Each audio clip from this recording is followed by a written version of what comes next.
think the name of the panel was how entrepreneurs are navigating the crisis. And the crisis, all the crises that Rogério mentioned, that we faced every year, one in Brazil, helped Buscape a lot. We, as many digital businesses, many of them, we have a negative correlation to crisis. Because when the economy is booming, the family guy, he forgets to go to the PC or the phone and compare prices. So every crisis benefited Buscape, but also benefited Mercado Livre and all the e-commerce companies because they create change of culture. But the truth is, I'm not navigating Buscape during this crisis, so I thought it would be interesting to get an opinion from two entrepreneurs. So Matt and Danilo, if you could join me here really fast, I would like you to just in one sentence or less than 1 minute describe what your company does and how you're navigating the crisis of Brazil. Sure. Thanks. And also, I never heard Romero's story before. It's an awesome story to hear. Yeah. So really impressive. So our company helps large brands have complex sales and marketing funnels that have to do marketing online and they have a phone interaction to acquire a customer. Oftentimes those companies are not very efficient at doing online marketing, at actually closing the final sale or using data to integrate across that full funnel. So we actually run the whole process for them. We do the online marketing, we have our own sales team that closes sales over the phone, and we get paid for acquiring customers for those big brands, 100% on performance for each customer that we acquire for them. We do that for a couple of big brands in Brazil like Net and Claro. And how we're navigating crisis in Brazil. I mean, for us, honestly, it's kind of been similar. We honestly have been like bracing for the crisis and bracing more and bracing, and we haven't really felt it hit us. I think overall, I mean, it's been fairly good for us in a few ways. One, we have a very large sales center, a lot of televendas, so telephone sales. And for us, a lot of those companies, traditional companies, are cutting back on their costs. And it has enabled us to acquire great sales talent onto our team much easier. And so that's helped us in one aspect. On the other side also, a lot of these big brands have had to reduce their marketing costs in order to be a little bit more conservative right now. And so a lot of brands have actually pursued us to try to figure out how can they expand, what are other channels where they can acquire customers without that initial CapEx expense. And because we acquire customers for them 100% of performance, they're willing to take that bet with us, we take the risk, and they pay us on performance for that. So that's acquired a lot of customers for us actually. So for us, it's actually been a really positive thing. We're still bracing. I don't know if it will hit us. But that's what it's been like for us so far. Hi, my name is Danilo. I'm from Bolt Control. We are tackling one of the biggest markets in the world, that is livestock. We started with the livestock ranchers, empowering them with a tool, an application that can collect an important critical mass of data in the field to disrupt the first node of this industry. And then now we are also selling to big corporations that are like processing the milk and other stuff. So we are reorganizing the information in the livestock industry worldwide. We have 60% of our customers in Brazil and 40% of the customers outside of Brazil. So about the crisis, we didn't feel the crisis. It was we've been growing 3% per week. We are threefold a year growth. So we've been in a very interesting pace, and we see the crisis as an opportunity to, give more information to the ones that are worried with that to make better decisions. So that's it. Thank you, guys.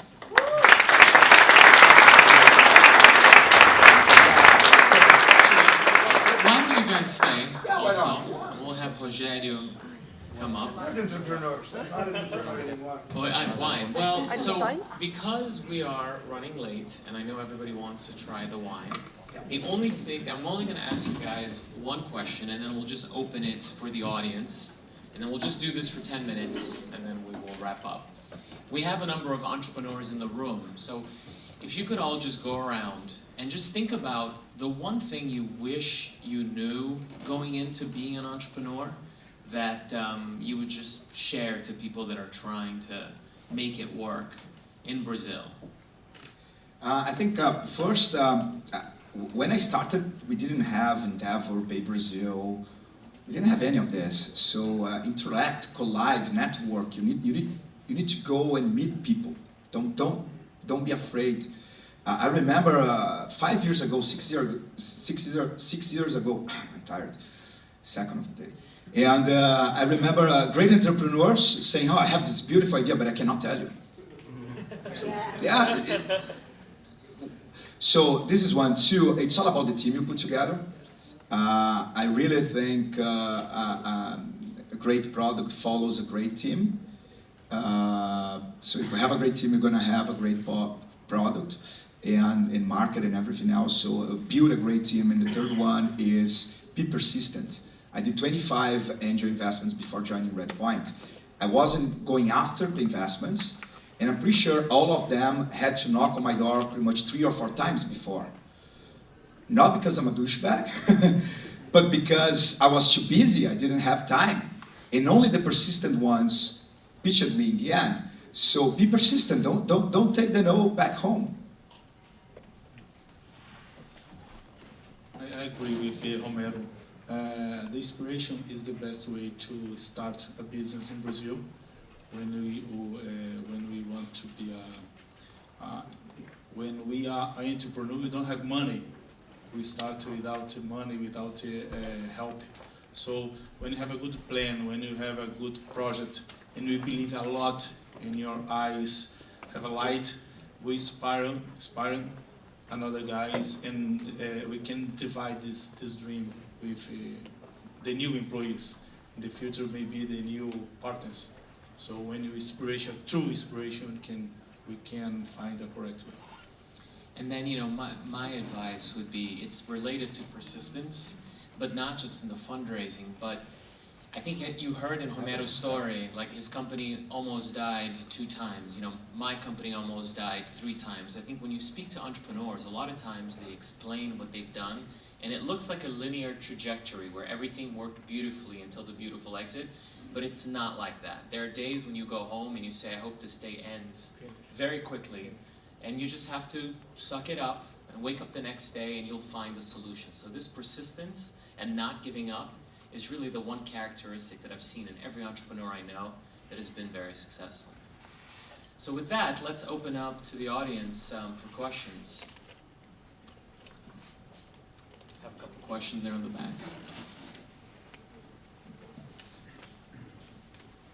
Hello. Hi, thanks for sharing with us. I'd like to know if you, guys, what do you think about the accelerator program in Brazil? I've been following this during the last 3 years, and we have a lot of companies doing that over there. And if you could suggest one of that you believe that is a good program. Yeah, I can start. So I think the accelerators, they play a very important role in the ecosystem. And we were discussing before how the level of the deal flow improved in the recent years. And I think a big reason for that is the good job of the accelerators in Brazil. They can really polish the entrepreneur. If it's a good entrepreneur, it's a good entrepreneur, but a polished rock looks way better. So they do a great job on helping the entrepreneur navigate not only product, but also navigating fundraising for Series A. So from a venture capital perspective, typical Series A, I think it's fantastic. Danilo, you were accelerator, right? I passed through 2 accelerations, one in Brazil and one in Boston, in the United States, WIDA and Mass Challenge, and both of them were very important for us. And I saw lots of entrepreneurs that passed through all of these acceleration programs, and I see that they don't understand very well. Like at WIDA, we saw lots of companies that died because it was clear that they were not lean enough. they were spending the money in the few months. So being accelerated, having investment is very interesting, and you can accelerate your project, but it's also important to understand that we really need to be lean. So that's one important point. And being in Mass Challenge, for example, it was very important to get in touch with the ecosystem, to really talk with the strategical partners and so on. So we as Ball Control took an important value from both programs.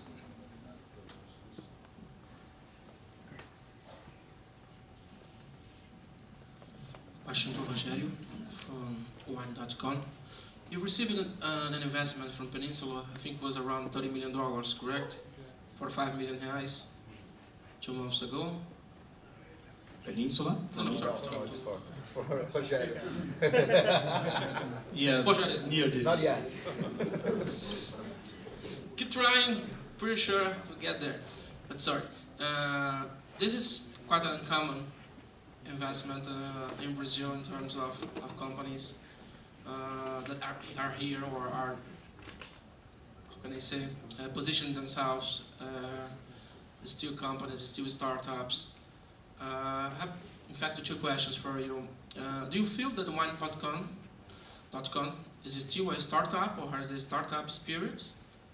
You can maintain this spirit even in the business with a revenue of nearly $100 million, if I'm not wrong. And second, what are the next steps regarding fundraising and investments? Do you think about growing organically? Do you think to do an IPO at this level?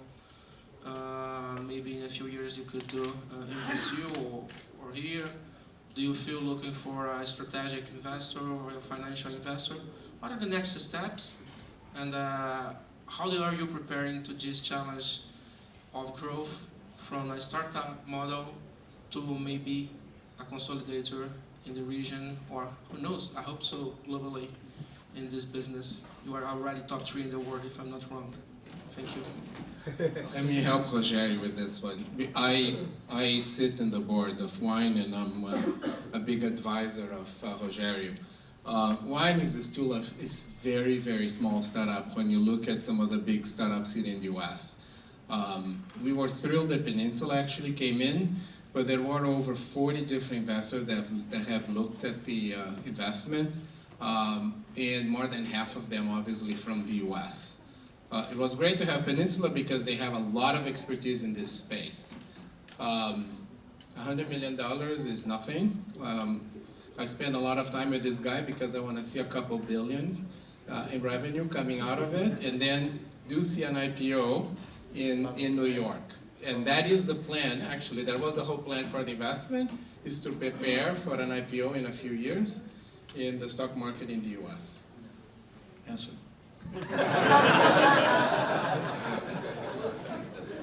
As part of the board, I would not let him say anything different than that.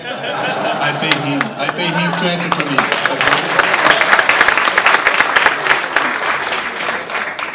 Since he made an intervention, I'd like a reply. So we can expect that maybe Wine.com will be the first Brazilian unicorn? I know it. Why not?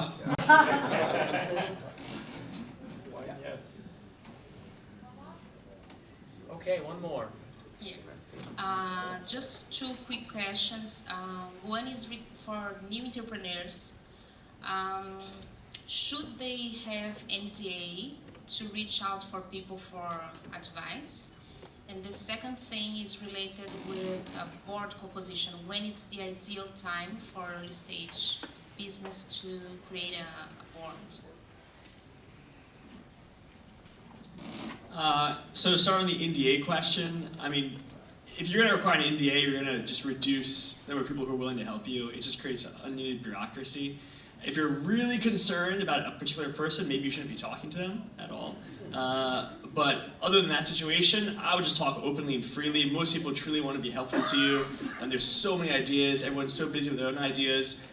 It's very unlikely they're going to take yours and go execute on it. And the hard part is the actual execution bit. So that's on the NDA side. On creating a board, I mean, I think I've had like an unofficial board of advisors for me my entire life in every single stage I go through. You know, I think it's super helpful to constantly have people who you admire and who inspire you to be helping you in every context that you have. And so I don't think it's too early to be thinking about getting an unofficial board of advisors to be helping you. As you start talking about, okay, giving out like equity into your business, that's a different type of discussion. If it's that, I mean, we can talk afterwards to understand your stage in particular. But yeah, that perhaps comes at a certain phase in your company. But in terms of trying to mount advisors to help you, inspire you, I would do it now, and keep evolving that base too. Regarding the NDA, I agree with Matt that it's a kind of bureaucracy that can be an obstacle to talk with some people. And another point that is very important is that the business changed so much in the beginning that it's not a big deal to share the phase that you were exploring in the early stages. And regarding the board, we are now building a board of advisors.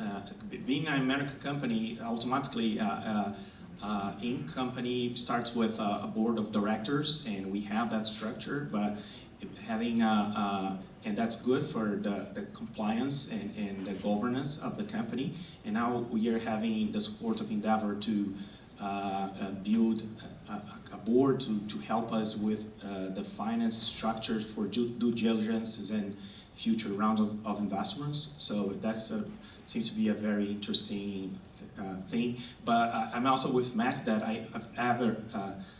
I'm always with advisors that informally helps our company to make important decisions. Okay, I think it's wine time. Thank you so much, you guys, for your inspirational stories.